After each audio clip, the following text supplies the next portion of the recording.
नाईक साहेब, आज चौकशीला पुन्हा एकदा तुम्ही आलेला आहात आणि तेही सपत्नीक तुम्हाला बोलवण्यात आलेलं आहे, काय सांगा? खरं तर गेल्या 2-2.5 वर्षापूर्वी एसीबीने चौकशी सुरू केली होती आणि त्यावेळी आम्ही योग्य पद्धतीने ते चौकशीला माहिती दिली होती. त्यावेळी आमचे जबाब पण घेण्यात आले होते आणि आमच्याकडे जी उपलब्धता गेले 20 वर्षापूर्वीपासून माहिती मागितली त्याप्रमाणे जी होती ती आम्ही दिलेली आहे. पत्नीने सुद्धा तिच्या नावावर मालमत्ता आहे ती पण दिलेली आहे.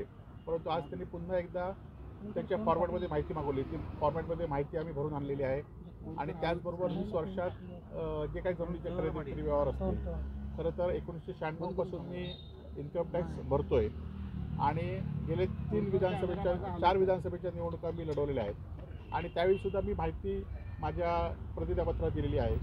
त्यानंतर इन्कम टॅक्समध्ये सुद्धा सातत्याने माहिती दिलेली आहे आणि यांच्या वेळेला कुठली खरं तर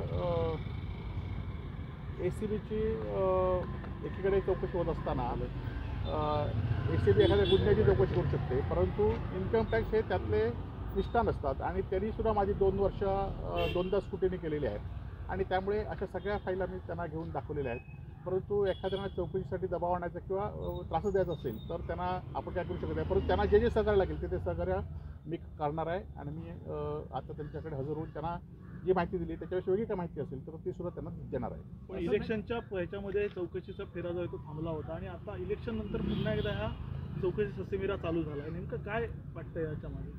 नाही, खरं तर चौकशी आम्ही जी दिली आहे, जी प्रॉपर्टी दिली आहे, जी दिली ती खरं तर चौकशी त्यांना पुरेशी होती, परंतु काय राजकीय दबाव असेल किंवा त्यांना काहीतरी वेगळी माहिती पाहिजे असेल म्हणून त्यांनी पुन्हा मागितलेलं आहे. तर त्यांना पूर्ण सहकार्य करण्याचं पहिल्यापासून धोरण ठरवलं आहे ते आम्ही करणार आहोत. दबाव शिवसेनेत येण्यासाठीचा दबाव असू शकतो? नाही, असं काय मला कोणी कुठे या म्हणून सांगितलं नाही, परंतु राजकीय दबाव असल्यामुळे अशा चौकशी होत असतात. कारण आपण माहीत असाल की एखाद्या ज्या लोकांच्या चौकशा झाल्या आहेत ते लोक त्यांच्यात गेल्यानंतर त्या चौकशा ॲटोमॅटिक बंद झाल्या आहेत, गुन्हे नोंदवूनसुद्धा बंद झालेले आहेत आणि त्यामुळे पण मी काय त्याच्या दबावाला भीक करणार नाही. मी माझी जी माहिती आहे ती योग्य पद्धतीने देईन आणि माझा संघर्षाचा लढा हा सुरूच राहील. तर तुमच्यासोबतच राजन साळवी यांची पण चौकशी सुरू होती. आता राजन साळवी शिवसेनेत किंवा भाजपमध्ये चर्चेमध्ये सुरू झालेलं पाहायला मिळत आहे. एरवी तुमच्यासोबत तुमच्या जेव्हा चौकशी झाली होती तेव्हा राजन साळवी तुमच्यासोबत होते. आता ही लढाई मला एकट्यानेच लढायची आहे, त्यामुळे येणाऱ्या काळामध्ये जी लढाई असेल ती मी लढेन.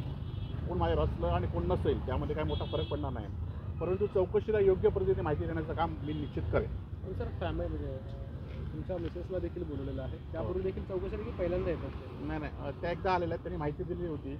आता पुन्हा माहिती मागितली तर त्यांना ती माहिती देतील.